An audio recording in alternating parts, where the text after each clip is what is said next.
Hey there, friends. Welcome back to Second Star to the Left. I'm Michelle, and this is my daughter, Billy. Hi. And here's where we'll share board game reviews, ramblings, and a few wrong turns along the scenic route.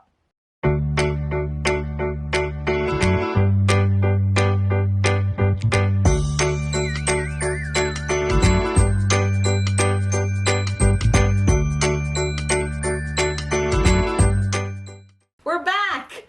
This last week has been a bit of a blur. We started the week with an actual in-person visit from our friends Jamie and Jeff over at Foster the Meeple. We got to spend a whole day together, gaming and eating and just having the best time. We introduced them to a few of our favorite board games, including Land vs. Sea, Botnik, Honey Buzz. We got to have some pizza and some pork roll, egg, and cheese just to make sure they knew they were in New Jersey. My heart was so happy to finally get to hang out in person. It was really strange because it didn't feel like meeting someone new. It was just like hanging out with old friends that we hadn't seen in a while. We did consider not driving them back to Philly, but since the weekend was PAX Unplugged, we decided not to kidnap them.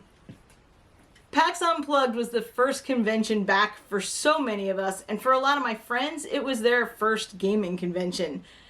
We've been at PAX Unplugged every year since it started, but we had no idea what to expect this time. And the only reason we even decided to go was that vaccines and masks were required. It was odd to be back, but it wasn't as nerve-wracking as I thought it would be. I mean, I'm never a fan of crowds, and PAX seemed just as crowded as in the before times, especially on Saturday. But I think we only saw, one or two people who weren't wearing their masks right. Everyone seemed to be willing to, do the right thing so that we could enjoy playing some games together. We will get to the absurd amount of games we bought in a minute, but I want to start with our favorite parts of PAX first. And yes, as sappy as it is, our favorite parts were getting to meet so many of the friends that we've made online in this community over the past year or so. To get to meet Jamie and Jeff from Foster the Meeple, Max and Danielle and Emily from Table Knots, we missed you, Doolin, and Jazz from Lobby of Hobbies, it was like a big family reunion. Getting to meet some of the people we've met through their Discord, playing games with new old friends. We played a hilarious game of Just One where Danielle will forever be the champion for managing to guess the word grotto. It was the best time. We had such a good time that I forgot to take many pictures. It was also the first time that we'd been to a convention since we started up this channel a little over 4 months ago. That part was a little bit stranger. We were kind of little fish in a big pond, but the publishers and designers and friends that we got to talk to were welcoming and supportive, and while I sometimes felt awkward, they never seemed to notice or point it out. We got to try a few upcoming games like Familiar Tales, Which I loved. by Plaid Hat Games. We loved it. It's just Cannot wait to get my hands on it. right. It's perfect match for Billy and I because it's storytelling and narrative, but it's cute. I can't wait for everyone to see this one. We got to hear about some other upcoming games like Tenpenny Parks from Thunderwork Games. That one looks so fun. A Polyomino game? First of all, if you know me at all, they had me at Polyomino. Second, we love theme park games. And I'm not even a video gamer, but I have sunk way more hours than I should have into building theme parks in video games. It's bright and it's colorful and it's coming out soon, and I will keep you up to date on both of these games with anything that I hear. We commuted back and forth since Philly is close enough for us, and there are kind of pros and cons to this. The cons are that we don't really get to hang out afterwards with people. Maybe for this year, that was for the best, being cautious and all that, but maybe next year, we'll see what happens. But the pros are that we don't have to pay much for travel, no hotel fees or anything. And you know what that means? Yup, it means we bought entirely too many games. So let's just unpack PAX Unplugged. A lot of the games were just kind of making up for holes in the collection, things we probably should have had, but we didn't yet. Like Silver and Gold, which is this little tiny Phil Walker Harding game. And it, everybody that knows I love polyominoes has recommended this game, so we picked it up. Also, we have Castle Party, which is a cute little spooky roll and write. They got a little bit of buzz at the Shut Up and Sit Down podcast, the live podcast. The live one, yeah, because we went to that. Well, we went to the first half of that, then we had to go to. We went to half of it, but we got to see this part, and it's from DeVere, who is, you know, one of our favorite publishers. So we picked it up and we grabbed it. We'll let you know how it is. What's in the bag? Oh, a giant oversight in our games collection. Seriously, Sushi Go, we didn't own it. We didn't even play it until like, what, 2 weeks ago? Mm-hmm. So now we've played it. We played it with Jeff and Jamie on BGA. And so we had a copy because I think over the holidays, I might be able to get people to play it because it's cute and it's quick and... I think Grandma would love it. And Grandma might love it. So there you have it. What else do we have in the bag? Oh, yeah. My Button Shy collection. So we stopped off at Button Shy. I'm not going to tell you what all of the names of these are because some of them are gifts. But it was super great to see Button Shy getting a lot of love this convention. That booth was always packed. And then afterwards, I saw all these great content creators playing Sprawlopolis and Circle the Wagons and all these things on their trips back home and the airport and wherever they were waiting to get back home. So yay for seeing Button Shy get all the love. We're going to do a whole segment on Button Shy in February. But for now, I can't tell you what's in my hand because some of them aren't for us. But just know they're all great. What else is in here? We also have Radlands, a little 2-player card game that we missed the Kickstarter on. But we bought this thanks to Leanne, who said that we should play it and that it was awesome. And yeah, hey, we're going to trust her, right? So we're looking forward to getting this one to the table. We didn't go all in and get the play mats and everything. We kind of got the medium one with the nice little snappy box. So hopefully we'll get to play this soon.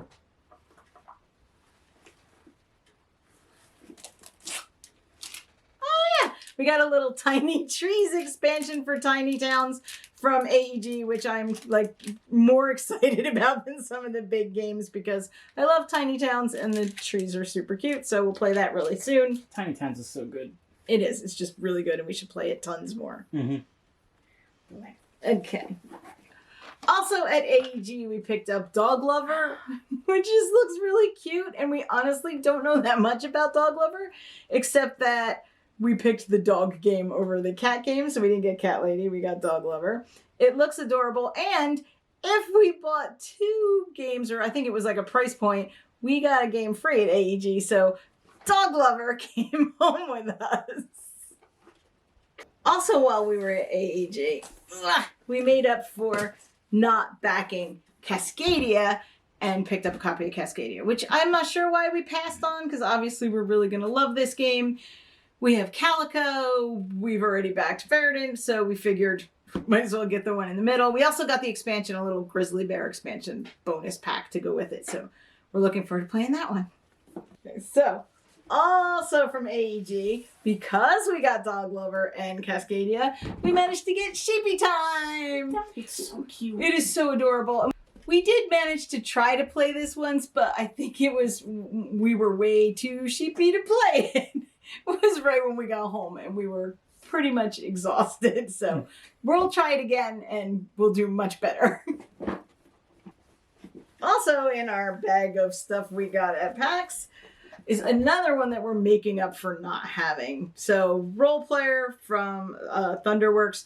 We love Thunderworks games. We have cartographers in all of its iterations, so we were already kind of in the Role Player universe. And I know that Billy's been eyeing up Role Player Adventures, but since we hadn't played this one yet, we have to do this first. We also got Cape May, which we're getting ready to paint all those miniatures and throw on the table, and I promise that you'll see lots of that coming out in the future too.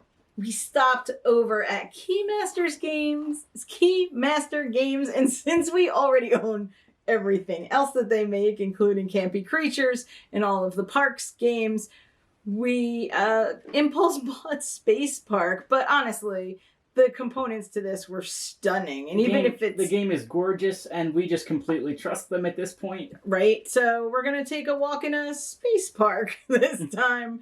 We'll show you more when we play it. This will probably wind up in a small box episode. Because the box is small. Because the box is small. In the bag, we have another one making up for lost time, and that is Dice Throne. See, there's tons of games that we probably should have played by now and haven't. We didn't go all in. We didn't get the big box of all of the characters. We went with the Cursed Pirate and the Artificer because they looked cool. We don't actually have a really good sound reason. We just thought these looked like fun. So we're going to try it out, and we trust everyone that's been recommending that we try it. We'll let you know how it goes. Next, we have probably one of my only impulse buys besides Space Park, right? And that is Rajas of the Ganges, the Dice Charmers. Now, we had been talking about getting this, and roll and writes are kind of our preferred method of playing some games. So we thought, I don't know, why not? We're at PAX, let's try it. And the theme and the mechanics have always been interesting, so there you go. Rajas of the Ganges, the Dice Charmers. Then we headed back to Devere. I just kept going back to that booth, so there you go. Where we picked up Holmes, Sherlock, and Mycroft, which is... I didn't even see you pick that one up. Right, a two-player... I think I picked this up on Saturday when you weren't there. Yeah. Probably, yeah. Gotcha. So this is Sherlock and Mycroft, and, you know, they're solving a crime by set collecting. Look, it's board games. We don't ask a lot of questions. But it came highly, highly recommended by one of the people in the booth as kind of one of their earlier games and one that was still their favorite. And I'm always up for a two-player card game, and we like Sherlock Holmes, and we trust Devere, so Sherlock Holmes.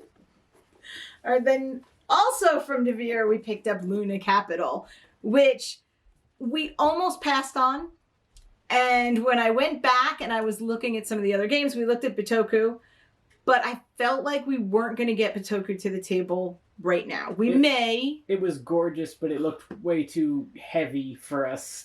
Day to day. It's beautiful, but just the setup made me tired. I'm sure that it's a great game, and we may eventually go get it. But I wasn't going to get this one, and then I got a little bit of a demo, and this game looks like so much fun. It's got a little bit of that Overboss or Cascadia, draft the tile plus the pieces to go on it kind of mechanic. And it looks like it might be just a smidge mean, so... Mean is always good. Mean is always good. And look, you're building on moons. So, also, the inserts in this box are amazing. Isn't it just the one moon? I don't know. Because it's Luna. Sure. It's one moon. Don't listen to me. What do I know about moons? But I like the graphics. I loved the demo that we got, and I trust Devere. So Luna Capital is one of the ones I'm actually looking forward to the most out of this giant stack of games. I love the art. Yeah, it's really pretty. What do I have left? Is it just that?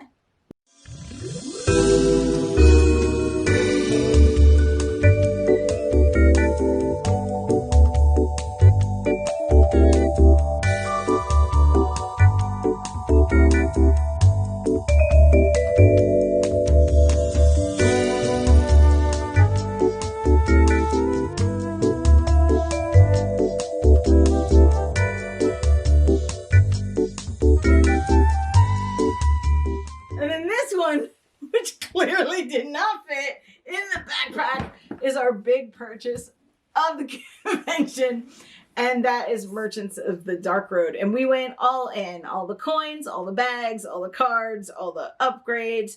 If you're gonna do it, do it. And since we love everything else Elf Creek, we have the production from them is amazing. We have Honey Buzz and we have Atlantis Rising.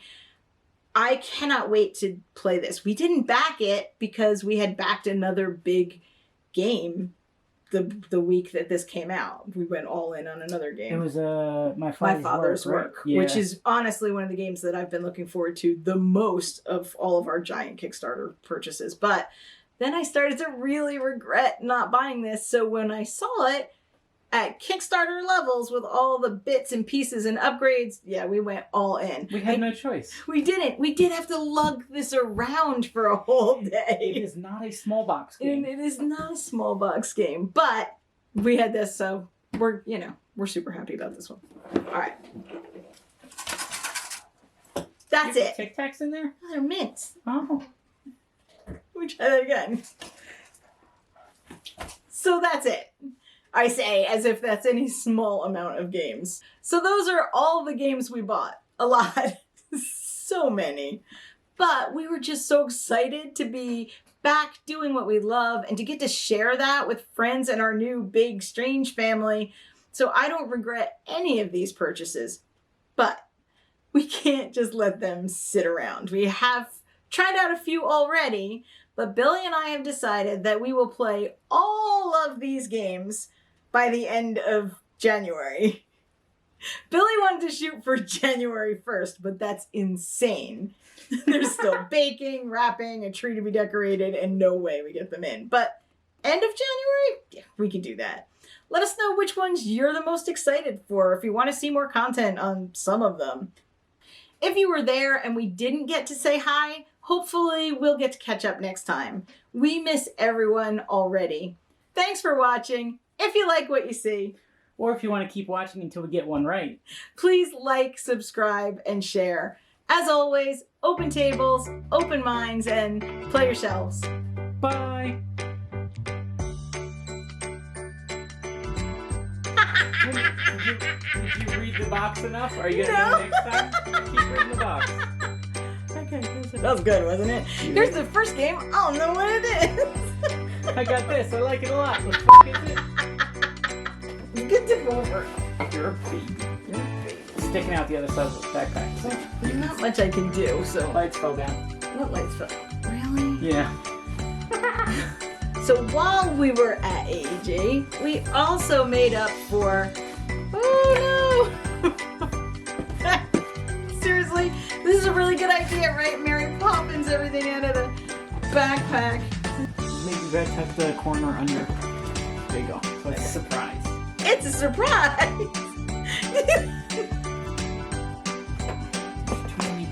There's not too many. I'm being buried alive. You're not being buried alive. Shoo shoo. Wait, no, I'm gonna try it. Watch. Sheer hubris. This will be your downfall.